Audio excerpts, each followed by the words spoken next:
Chapter 4, in which it is shown that Tiggers don't climb trees. One day, when Pooh was thinking, he thought he would go and see Eeyore, because he hadn't seen him since yesterday. Then, as he walked through the heather singing to himself, he suddenly remembered that he hadn't seen Owl since the day before yesterday, so he thought that he would just look in at the 100-acre wood on the way and see if Owl was at home. Well, he went on singing until he came to the part of the stream where the stepping stones were, and when he was in the middle of the third stone, he began to wonder how Kanga and Roo and Tigger were getting on, because they all lived together in a different part of the forest, and he thought, I haven't seen Roo for a long time, and if I don't see him today, it will be a still longer time. So he sat down on the stone in the middle of the stream and sang another verse of his song, while he wondered what to do. The other verse of the song was like this. I could spend a happy morning seeing Roo. I could spend a happy morning being Pooh. For it doesn't seem to matter if I don't get any fatter, and I don't get any fatter what I do. The sun was so delightfully warm, and the stone, which had been sitting in it for a long time, was so warm too, that Pooh had almost decided to go on being Pooh in the middle of the stream for the rest of the morning, when he remembered Rabbit. Rabbit, said Pooh to himself, I like talking to Rabbit. He talks about sensible things. He doesn't use long, difficult words like Owl. He uses short and easy words, like, what about lunch, and help yourself, Pooh. I suppose really I ought to go and see Rabbit. Which made him think of another verse. Oh, I like his way of talking, yes I do. It's the nicest way of talking just for two, and a help yourself with a rabbit, though it may become a habit, is a pleasant sort of habit for a Pooh. So when he had sung this, he got up off his stone and walked back across the stream and set off for Rabbit's house. But he hadn't gotten far before he began to say to himself, yes, but suppose Rabbit is out. Or suppose I get stuck in his front door again coming out, as I did once when his front door wasn't big enough. Because I know I'm not getting fatter, but his front door may be getting thinner. So wouldn't it be better if... And all the time he was saying things like this, he was going more and more westerly, without thinking, until suddenly he found himself at his own front door again. And it was 11 o'clock. Which was time for a little something. Half an hour later, he was doing what he always really meant to do. He was stepping off to Piglet's house. And as he walked, he wiped his mouth with the back of his paw and sang a rather fluffy song through the fur. It went like this. I could spend a happy morning seeing Piglet. I couldn't spend a happy morning not seeing Piglet. And it doesn't seem to matter if I don't see Owl or an Eeyore or any of the others. And I'm not going to see Owl or Eeyore or any of the others or Christopher Robin. Written down like this, it doesn't seem a very good song, but coming through pale fawn fluff at about 11:30 on a very sunny morning, it seems to Pooh to be one of his best songs he had ever sung, so he went on singing it. Piglet was busy digging a small hole in the ground outside his house. Hello, Piglet, said Pooh. Hello, Pooh, said Piglet, giving a jump of surprise. I knew it was you. So did I, said Pooh. What are you doing? I'm planting a haycorn, Pooh, so it can grow up into an oak tree and have lots of haycorns just outside the front door, instead of having to walk miles and miles. Do you see, Pooh? Supposing it doesn't, said Pooh. It will, because Christopher Robin says it will, so that's why I'm planting it. Well, said Pooh, if I plant a honeycomb outside my house, then it will grow up into a beehive. Piglet wasn't quite sure about this. Or a piece of a honeycomb, said Pooh, so as not to waste too much. Only then I might only get a piece of a beehive, and it might be the wrong piece, for the bees were buzzing and not honeying. Bother. Piglet agreed that it would be rather bothering. Besides, Pooh, it's a very difficult thing planting unless you know how to do it, he said, and he put the acorn in the hole he had made and covered it up with the earth, and jumped on it. I do know, said Pooh, because Christopher Robin gave me a nasturtium seed and I planted it, and I'm going to have nasturtiums all over my front door. I thought they were called nasturtiums, said Piglet timidly as he went on jumping. No, said Pooh, not bees. These are called nasturtiums. When Piglet had finished jumping, he wiped his paws on his front and said, What shall we do now? And Pooh said, Let's go and see Kanga and Roo and Tigger. And Piglet said, Yes, let's, because he was still a little anxious about Tigger, who was a very bouncy animal with a way of saying how do you do, which always left your ears full of sand, even after Kanga had said, Gently, Tigger dear, and had helped you up again. So they set off for Kanga's house. Now it happened that Kanga had felt rather motherly that morning and wanting to count things, like Rue's vest and how many pieces of soap there were left, and the 2 clean spots on Tigger's feeder. So she had sent them out with a packet of watercress sandwiches for Pooh and a packet of extract of malt sandwiches for Tigger to have a nice long morning in the forest, not getting into mischief. And off they had gone. And as they went, Tigger told Roo, who wanted to know, all about the things that Tiggers could do. Can they fly? Asked Roo. Yes, said Tigger, they're very good flyers. Tiggers are extraordinarily good flyers. Ooh, said Roo, can they fly as well as Owl? Yes, said Tigger, only they don't want to. Why don't they want to? Well, they just don't like it somehow. Roo couldn't understand this because he thought it would be lovely to be able to fly, but Tigger said it was difficult to explain to anybody who wasn't a Tigger himself. Well, said Roo, can they jump as far as Kangas? Yes, said Tigger, when they want to. I love jumping, said Roo. Let's see who can jump the farthest, you or me? I can, said Tigger, but we mustn't stop now or we shall be late. Late for what? For whatever we want to be in time for, said Tigger, hurrying on. In a little while they came to the 6 pine trees. I can swim, said Roo. I fell into the river and I swimmed. Can Tiggers swim? Of course they can. Tiggers can do everything. Can they climb trees better than Pooh? Asked Roo, stopping under the tallest pine tree and looking up at it. Climbing trees is what they do best, said Tigger. Much better than Pooh's. Could they climb this one? They're always climbing trees like that, said Tigger. Up and down all day. Oh, Tigger, are they really? I'll show you, said Tigger bravely, and you can sit on my back and watch me. For of all the things which he had said Tiggers could do, the only one he felt really certain about, suddenly, was climbing trees. Oh, Tigger, oh, Tigger, oh, Tigger, squeaked Roo excitedly. So he sat on Tigger's back, and up they went. And for the first 10 feet, Tigger said happily to himself, up we go. And for the next 10 feet, he said, I always said Tiggers could climb trees. And for the next 10 feet, he said, not that it's easy, mind you. And for the next 10 feet, he said, of course there's the coming down, too, backwards. And then he said, which would be difficult, unless one fell, when it would be easy. At the word easy, the branch he was standing on broke suddenly, and he just managed to clutch the one above him as he felt himself going, and then slowly he got his chin over it, and then one back paw, and then the other, until at last he was sitting on it, breathing very quickly and wishing that he had gone in for swimming instead. Roo climbed off and sat down next to him. Oh, Tigger, he said excitedly, are we at the top? No, said Tigger. Are you going to the top? No, said Tigger. Oh, said Roo rather sadly, and then he went on hopefully.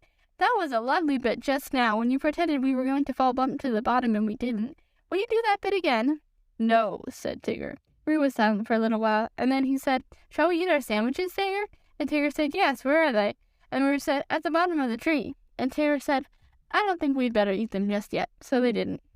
By and by, Pooh and Piglet came along. Pooh was telling Piglet in a singing voice that it didn't seem to matter if he didn't get any fatter, and he didn't think he was getting any fatter what he did, and Piglet was wondering how long it would be before his acorn came up. Look, Pooh, said Piglet suddenly, there's something in one of the pine trees.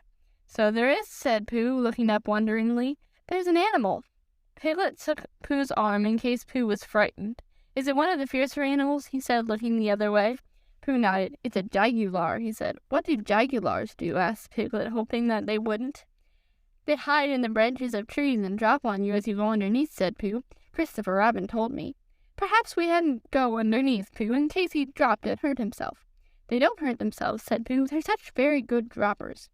Piglet still felt that to be underneath a very good dropper would be a mistake, and he was just going to hurry back for something which he had forgotten when the jaguar called out to them. Help, help, it called. It's what jaguars always do, said Pooh, much interested. They call help, help, and then when you look up, they drop on you. I'm looking down, cried Piglet loudly, so as the jaguar shouldn't do the wrong thing by accident. Something very excited next to the jaguar heard him and squeaked, Pooh and Piglet, Pooh and Piglet. All of a sudden, Piglet felt that it was a much nicer day than he had thought it was, all warm and sunny. Pooh, he cried, I believe it's Tigger and Roo. So it is, said Pooh. I thought it was a jaguar and another jaguar. Hello, Roo, called Piglet. What are you doing? We can't get down, cried Roo. Isn't it fun? Pooh, isn't it fun? Tigger and I are living in a tree like Owl, and we're going to stay here forever and ever. I can see Piglet's house. Piglet, I can see your house from here. Aren't we high? Is Owl's house as high as up as this? How did you get there, Roo? asked Piglet. On Tigger's back. Tigers can't climb downwards because their tails get in the way, only upwards, and Tigger forgot about that when we started, and he's only just remembered. So we've got to stay here forever and ever, unless we go higher. What did you say, Tigger? Oh, Tigger says if we go higher, we shan't be able to see Piglet's house so well, so we're going to stop here. Piglet, said Pooh solemnly when he had heard all this. What shall we do? And he began to eat Tigger's sandwiches. Are they stuck? Asked Piglet anxiously. Pooh nodded. Couldn't you climb up to them? I might, Piglet, and I might bring Roo down on my back, but I couldn't bring Tigger down. So we must think of something else, and in a thoughtful way he began to eat Roo's sandwiches too. Whether he would have thought anything before he had finished the last sandwich, I don't know, but he had just gotten to the last one when there was a crackling in the bracken, and Christopher Robin and Eeyore came strolling along together. I shouldn't be surprised if it hailed a good deal tomorrow, Eeyore was saying. Blizzards and whatnot being fine today doesn't mean anything. It has no it has none of that. It's just a small piece of weather. There's Pooh, said Christopher Robin, who didn't much mind what it did tomorrow, as long as he was out in it. Hello, Pooh. It's Christopher Robin, said Piglet. He'll know what to do. They hurried up to him. Oh, Christopher Robin, began Pooh. And Eeyore, said Eeyore. Tigger and Roo are right up the 6 pine trees, and they can't get down, and as I was just saying, put in Piglet, that if only Christopher Robin and Eeyore, if only you were here, then we could think of something to do. Christopher Robin looked up at Tigger and Roo and tried to think of something. I thought, said Piglet earnestly, that if Eeyore stood at the bottom of the tree, and if Pooh stood on Eeyore's back, and if I stood on Pooh's shoulders, and if Eeyore's back snapped suddenly, then we could all laugh, ha-ha, amusing in a quiet way, said Eeyore, but not really helpful. Well, said Piglet meekly, I thought, would it break your back, Eeyore? Asked Pooh, very much surprised. That's what would be so interesting, Pooh, not being quite sure till afterwards. Pooh said, oh, and they all began to think again. I've got an idea, cried Christopher Robin suddenly. Listen to this, Piglet, said Eeyore, and then you'll know what we're trying to do.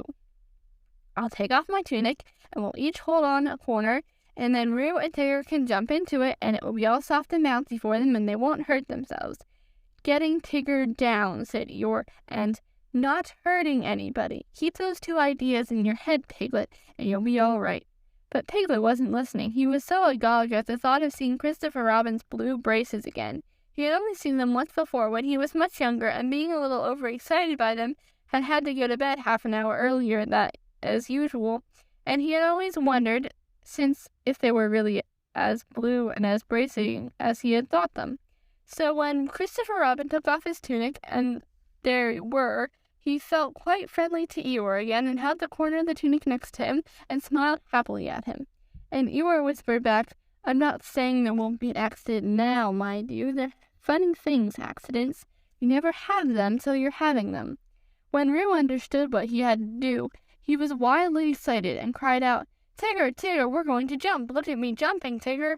Like flying my jumping will be. Can Tiggers do it? And he squeaked out, I'm coming, Christopher Robin, and he jumped straight into the middle of the tunic, and he was going so fast that he bounced up again almost as high as where he was before, and went on bouncing and saying ooh for quite a long time, and then at last he stopped and said, oh, lovely, and they put him on the ground. Come on, Tigger, he called out, it's easy. But Tigger was holding on to the branch and saying to himself, it's all very well for jumping animals like kangaroos, but it's quite different for swimming animals like Tiggers, and he thought of himself floating on his back down a river, or striking out from one island to another, and he felt that that was really the life for a Tigger. Come along, called Christopher Robin, you'll be all right. Just wait a moment, said Tigger nervously, small piece of bark in my eye, and he moved slowly along his branch. Come on, it's easy, squeaked Roo, and suddenly Tigger found how easy it was. Ow, he shouted as the tree flew past him. Look out, cried Christopher Robin to the others. There was a crash and a tearing noise and a confused heap of everybody on the ground. Christopher Robin and Pooh and Piglet picked themselves up first, and then they picked Tigger up, and underneath everybody else was Eeyore. Oh, Eeyore, cried Christopher Robin, are you hurt? And he helped him rather anxiously, and thus at him, and helped him to stand up again. Eeyore said nothing for a long time, and then he said, is Tigger there? Tigger was there, feeling bouncy again already. Yes, said Christopher Robin, Tigger's here. Well, just thank him for me, said Eeyore. Chapter 5, in which Rabbit has a busy day, and we learn what Christopher Robin does in the mornings. It was going to be one of Rabbit's busy days. As soon as he woke up, he felt important, as if everything depended on him.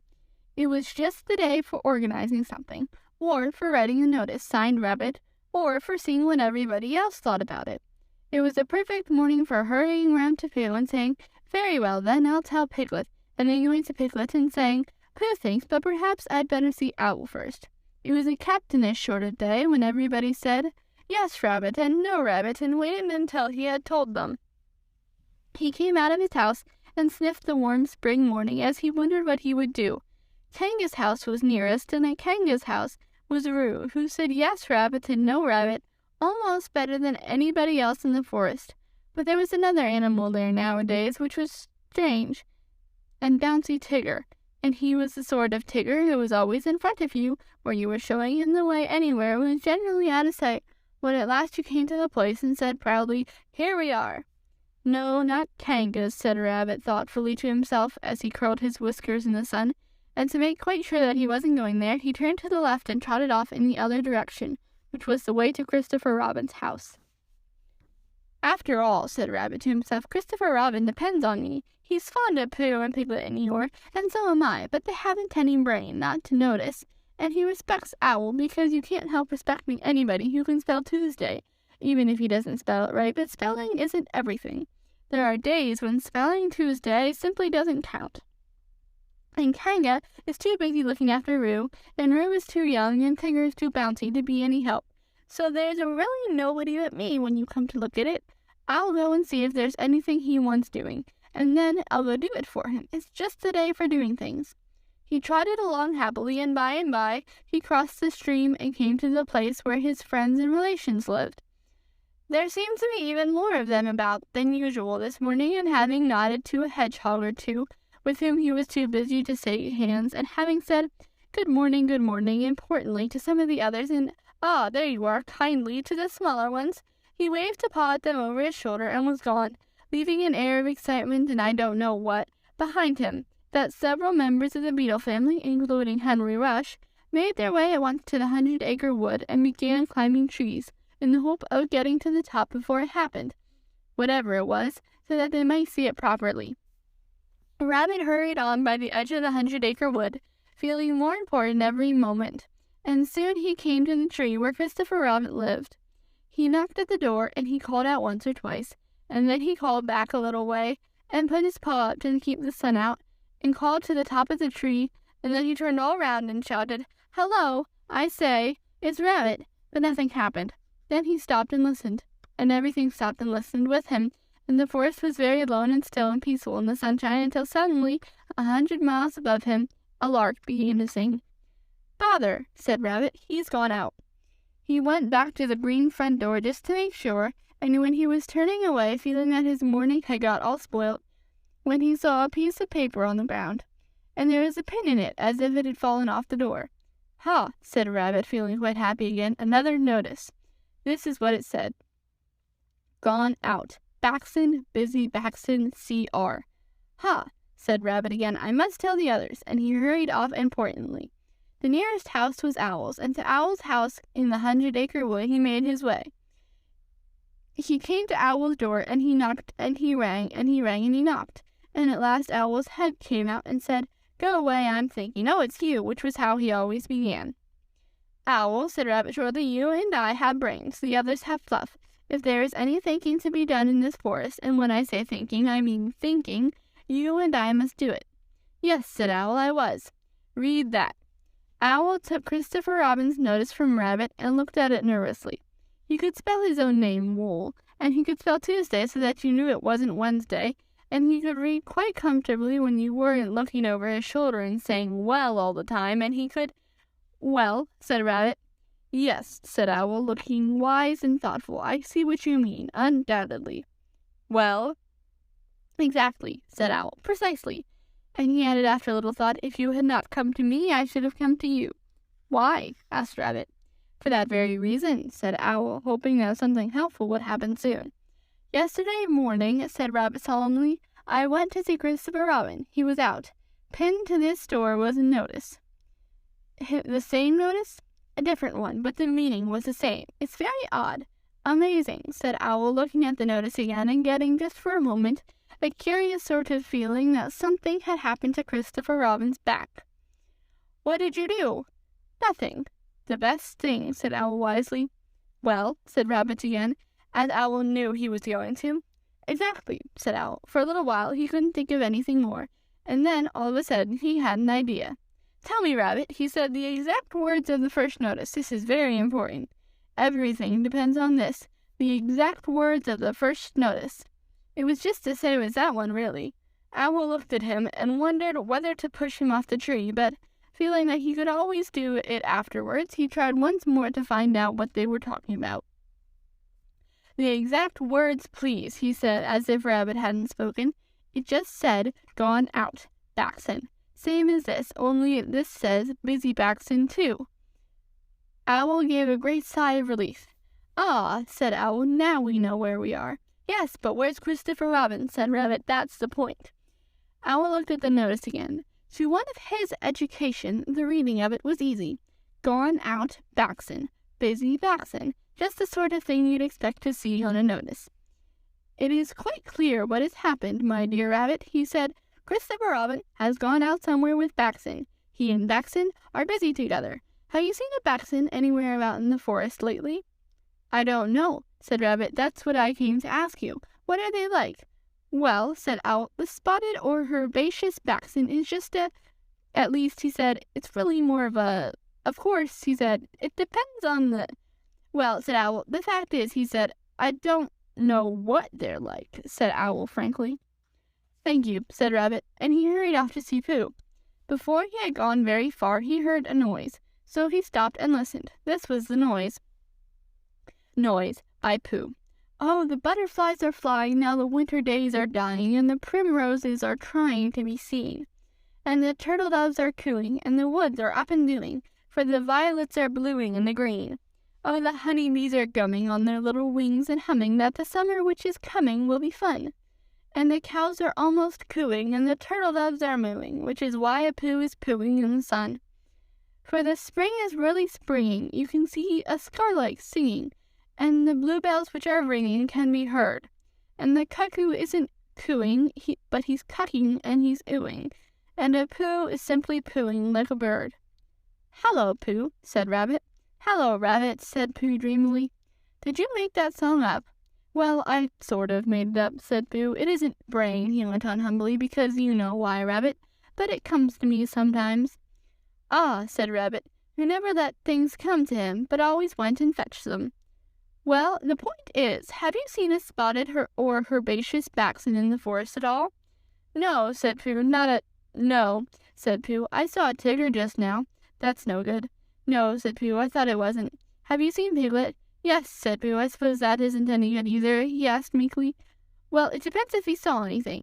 "He saw me," said Pooh. Rabbit sat down on the ground next to Pooh, and, feeling much less important like this, he stood up again. "What it all comes to is this," he said. "What does Christopher Robin do in the morning nowadays?" "What sort of thing?" "Well, can you tell me anything you've seen him do in the morning these last few days?" "Yes," said Pooh. "We've had breakfast together yesterday by the pine trees. I'd made up a little basket, just a little fair-sized basket. An ordinary biggish sort of basket full of..." Yes," said Rabbit, "but I mean later than that. Have you seen him between 11 and 12? "Well," said Pooh, "at 11 o'clock.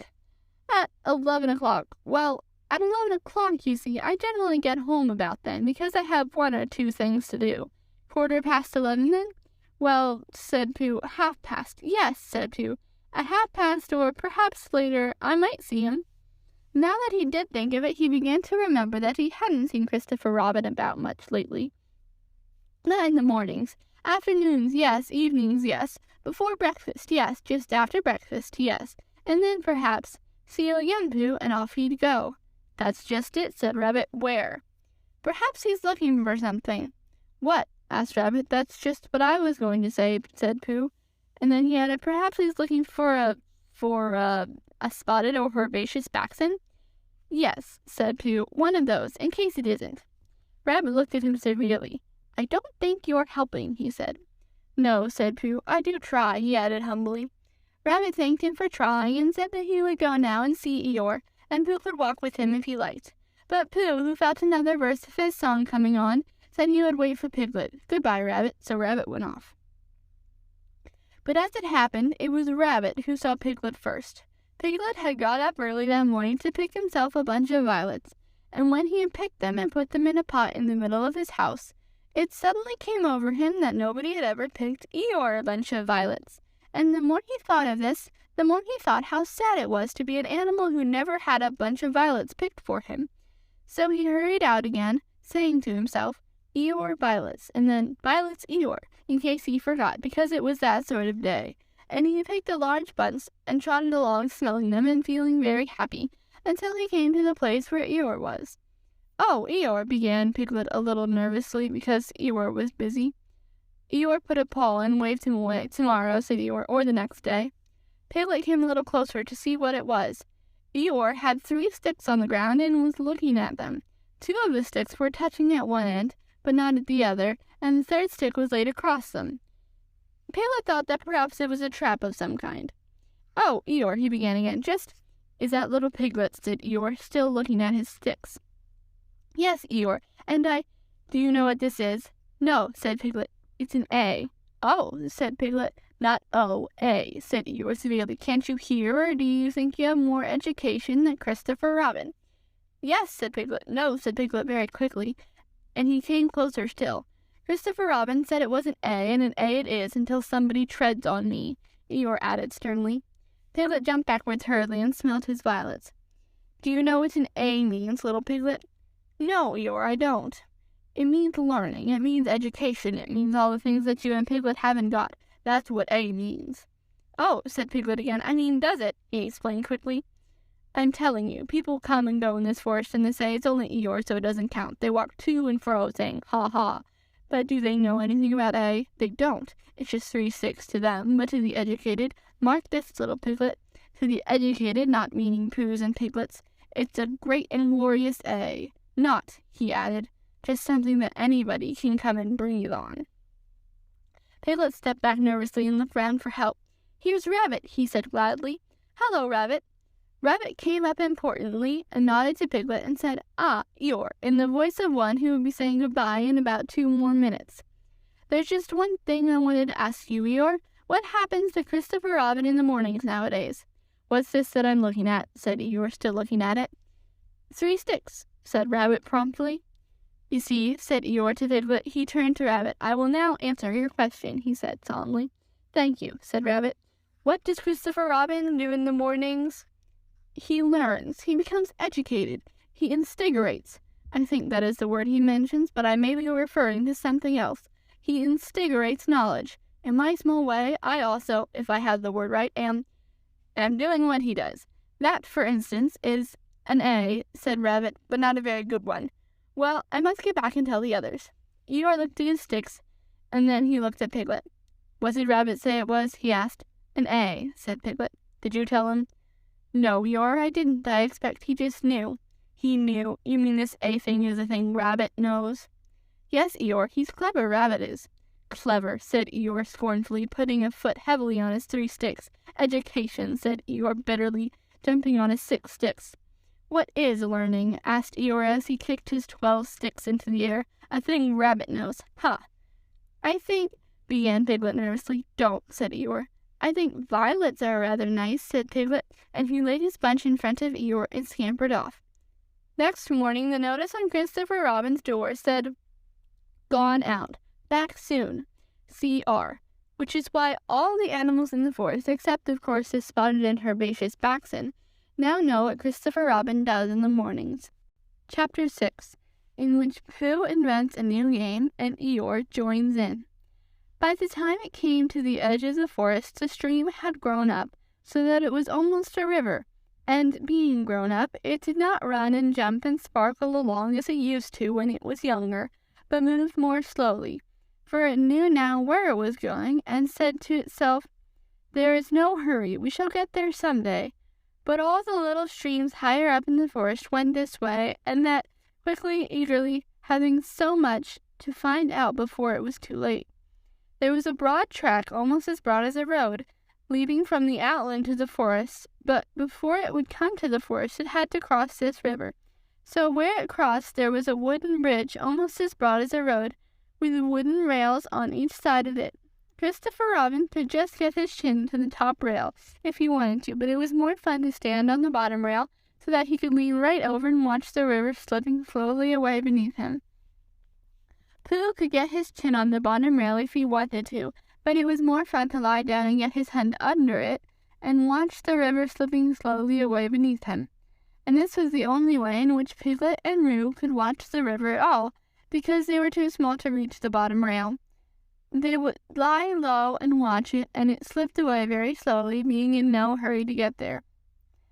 One day, when Pooh was walking towards this bridge, he was trying to make up a piece of poetry about fir cones, because they were there, lying about on each side of him, and he felt singy. So he picked a fir cone up and looked at it and said to himself, "This is a very good fir cone, and something ought to rhyme to it." But he couldn't think of anything, and then this came into his head suddenly. "Here is a mystery about a little fir tree. Owl says it's his tree, and Kanga says it's her tree." "Which doesn't make sense," said Pooh, "because Kanga doesn't live in a tree."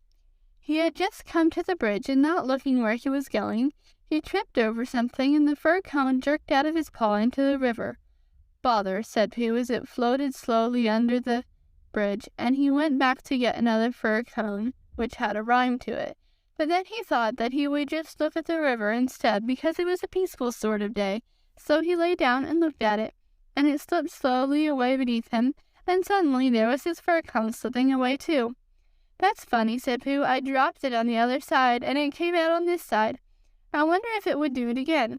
And he went back for some more fir cones. It did. It kept on doing it. Then he dropped two in at once and leaned over the bridge to see which one of them would come out first, and one of them did, but as they were both the same size, he didn't know if it was the one which he wanted to win or the other one. So the next time he dropped the one big one and one little one, and the big one came out first, which was what he said it would do, and the little one came out last, which was what he had said it would do. So he had won twice, and when he went home for tea, he had won 36 and lost 28, which meant that he had, well, you take 28 from 36 and that's what he was, instead of the other way round. And that was the beginning of the game called Pooh Sticks, which Pooh invented, and which he and his friends used to play on the edge of the forest, but they played with sticks instead of fir cones because they were easier to mark. Now one day Pooh and Piglet and Rabbit and Roo were all playing Pooh Sticks together. They had dropped their sticks in when Rabbit said go, and then they had hurried across to the other side of the bridge, and now they were all leaning over the edge, waiting to see whose stick would come out first. But it was a long time coming because the river was very lazy that day, and hardly seemed to mind it didn't ever get there at all. "I can see mine," cried Roo. "No, I can't. It's something else. Can you see yours, Piglet? I thought I could see mine, but I couldn't." "There it is." "No, it isn't." "Can you see yours, Pooh?" "No," said Pooh. "I expect my stick stuck," said Roo. "Rabbit, my stick stuck. Is your stick stuck, Piglet?" "They always take longer than you think," said Rabbit. "How long do you think they'll take?" asked Roo. "I can see yours, Piglet," said Pooh suddenly. "Mine's a sort of grayish one," said Piglet, not daring to lean too far over in case he fell in. "Yes, that's what I can see. It's coming over onto my side." Rabbit leaned over farther than ever, looking for his, and Roo wriggled up and down, calling out, "Come on, stick, stick, stick, stick." And Piglet got very excited because his was the only one which had been seen, and that meant he was winning. "It's coming," said Pooh. "Are you sure it's mine?" squeaked Piglet excitedly. "Yes, because it's gray, a big gray one. Here it comes, a very big gray—" "Oh no, it isn't, it's Eeyore." And out floated Eeyore. "Eeyore!" cried everybody. Looking very calm, very dignified, with his legs in the air, came Eeyore from beneath the bridge. "It's Eeyore!" cried Roo, terribly excited. "Is that so?" said Eeyore, getting caught up by a little eddy and turning round slowly 3 times. "I wondered." "I didn't know you were playing," said Roo. "I'm not," said Eeyore. "Eeyore, what are you doing there?" said Rabbit. "I'll give you 3 guesses, Rabbit. Digging holes in the ground? Wrong. Living from branch to branch of a young oak tree? Wrong. Waiting for somebody to help me out of the river? Right. Give Rabbit time, and he'll always get the answer." "But Eeyore," said Pooh in distress, how should we— "Do you think if we—" "Yes," said Eeyore, "one of those would be just the thing. Thank you, Pooh." "He's going round and round," said Roo, much impressed. And why not? Said Eeyore coldly. I can swim too, said Roo proudly. Not round and round, said Eeyore. It's much more difficult. I don't want to come swimming at all today, he went on, revolving slowly. But if, when in, I decide to practice a slight circular movement from right to left, or perhaps I should say, he added as he got into another eddy, from left to right, just as it happens to occur to me, it is nobody's business but my own. There was a moment's silence while everybody thought. I've got a sort of idea, said Pooh at last, but I don't suppose it's a very good one. I don't suppose either, said Eeyore. Go on, Pooh, said Rabbit. Let's have it. Well, if we all threw stones and things into the river on one side of Eeyore, the stones would make waves and the waves would wash him to the other side. That's a very good idea, said Rabbit, and Pooh looked happy again. Very, said Eeyore. When I want to be washed, Pooh, I'll let you know. Supposing we hit him by mistake, said Piglet anxiously. Or supposing you missed him by mistake, said Eeyore. Think of all the possibilities, Piglet, before you settle down to enjoy yourselves. But Pooh had got the biggest stone he could carry and was leaning over the bridge holding it in his paws. I'm not throwing it, I'm dropping it, Eeyore, he explained. And then I can't miss. I can't hit you. Could you stop turning around for a moment, because it muddles me rather? No, said Eeyore, I like turning around. Rabbit began to feel that it was time he took command. Now, Pooh, he said, when I say now, you can drop it. Eeyore, when I say now, Pooh will drop his stone. Thank you very much, Rabbit, but I expect I shall know. Are you ready, Pooh? Piglet, give Pooh a little more room. Get back there, Roo. Are you ready? No, said Eeyore. Now, said Rabbit. Pooh dropped his stone. There was a loud splash, and Eeyore disappeared. There was an anxious moment for the watchers on the bridge. They looked, and even the sight of Piglet's stick coming out a little in front of Rabbit's didn't cheer them up as much as you would have expected. And then, just as Pooh was beginning to think that he must have chosen the wrong stone, or the wrong river, or the wrong day for his idea, something gray showed up for a moment by the river bank, and it got slowly bigger and bigger, and at last it was Eeyore coming out. With a shout, they rushed off the bridge and pushed and pulled at him, and soon he was standing among them again on dry land. Oh, Eeyore, you are wet, said Piglet, feeling him. Eeyore shook himself and asked somebody to explain to Piglet what happened when you had been inside a river for quite a long time. Well done, Piglet, said Rabbit kindly. That was a good idea of ours. What was? Said Eeyore. Pushing you to the bank like that. Pushing me? Said Eeyore in surprise. Pushing me? You didn't think I was pushed, did you? I dived. Pooh dropped a large stone on me, and so as not to be struck heavily on the chest, I dived and swam to the bank. You didn't really, whispered Piglet to Pooh so as to comfort him. I didn't think I did, said Pooh anxiously. It's just Eeyore, said Piglet. I thought your idea was a very good idea. Pooh began to feel a little more comfortable, because when you are a bear of very little brain, and you think of things, you find sometimes that a thing which seemed very thingish inside you is quite different when it gets out into the open and has other people looking at it. And anyhow, Eeyore was in the river, and now he wasn't, so he hadn't done any harm. How did you fall in, Eeyore? Asked Rabbit as he dried him with Piglet's handkerchief. I didn't, said Eeyore. But how? I was bounced, said Eeyore. Oh, said Roo excitedly. Did somebody push you? Somebody bounced me. I was just sinking by the side of the river, thinking, if any of you know what that means, when I received a very loud bounce. Oh, Eeyore, said everybody. Are you sure you didn't slip? Asked Rabbit wisely. Of course I slipped. If you're standing on the slippery bank of a river, and somebody bounces you loudly from behind, you slip. What did you think I did? But who did it? Asked Roo. Eeyore didn't answer. I expect it was Tiggers, said Piglet nervously. But Eeyore, said Pooh, was it a joke or an accident?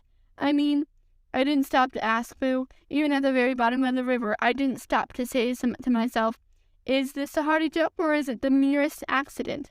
I just floated to the surface and said to myself, it's wet, if you know what I mean. And where was Tigger? Asked Rabbit. Before Eeyore could answer, there was a loud noise behind him, and through the hedge came Tigger himself. Hello, everybody, said Tigger cheerfully. Hello, Tigger, said Roo. Rabbit became very important suddenly. Tigger, he said solemnly, what happened just now? Just when, said Tigger a little uncomfortably. When you bounced Eeyore into the river. I didn't bounce him. You bounced me, said Eeyore gruffly. I didn't really. I had a cough, and I happened to be behind Eeyore, and I said, gruff. Why? Said Rabbit, helping Piglet up and dusting him. "It's all right, Piglet. It took me by surprise," said Piglet nervously. "That's what I call bouncing," said Eeyore, "taking people by surprise. Very unpleasant habit. I don't mind Tigger being in the forest," he went on, "because it's a very large forest and there's plenty of room to bounce in it. But I don't see why he should come into my little corner of it and bounce there. It isn't as if there was anything very wonderful about my little corner. Of course, for people who like cold, wet, ugly bits, it is something rather special, but otherwise it's just a corner, and if anybody feels bouncy—" "I didn't bounce, I coughed," said Tigger crossly. "Bouncy or coffee, it's all the same at the bottom of the river." "Well," said Rabbit, "all I can say is, well, here's Christopher Robin, so he can say it." Christopher Robin came down from the forest to the bridge, feeling all sunny and careless, just as if twice 19 didn't matter a bit, as it didn't on such a happy afternoon, and he thought that if he stood on the bottom rail of the bridge and leaned over and watched the river slipping slowly away beneath him, then he would suddenly know everything that there was to be known, and he would be able to tell Pooh, who wasn't quite sure about some of it. But when he got to the bridge and saw all the animals there, then he knew it wasn't that kind of afternoon, but the other kind when you wanted to do something. "It's like this, Christopher Robin," began Rabbit. "Tigger—" "No, I didn't," said Tigger. "Well, anyhow, there I was," said Eeyore. "But I didn't think he meant to," said Pooh. "He just is bouncy," said Piglet, "and he can't help it." "Try bouncing me, Tigger," said Roo eagerly. "Eeyore, Tigger's going to try me. Piglet, do you think—" Yes, yes," said Rabbit. "We don't all want to speak at once. The point is, what does Christopher Robin think about it?" "All I did was coughed," said Tigger. "He bounced," said Eeyore. "Well, I sort of boffed," said Tigger. "Hush," said Rabbit, holding up his paw. "What does Christopher Robin think about it all? That's the point." "Well," said Christopher Robin, not quite sure he knew what it was all about, "I think—" "Yes," said everybody. "I think we all ought to play Pooh Sticks." So they did, and Eeyore, who had never played it before, won more times than anybody else, and Roo fell in twice, the first time by accident and the second time on purpose, because he suddenly saw Kanga coming from the forest, and he knew he'd have to go to bed anyhow. So then Rabbit said he'd go with him, and Tigger and Eeyore went off together because Eeyore wanted to tell Tigger how to win at Pooh Sticks, which you did by letting your stick drop in a twitchy sort of way, if you understand what I mean, Tigger. And Christopher Robin and Pooh and Piglet were left on the bridge by themselves. For a long time they looked at the river beneath them, saying nothing, and the river said nothing too, for it felt very quiet and peaceful on this summer afternoon. "Tigger is all right, really," said Piglet lazily. "Of course he is," said Christopher Robin. "Everybody is, really," said Pooh. "That's what I think," said Pooh. "But I don't suppose I'm right," he said. "Of course you are," said Christopher Robin.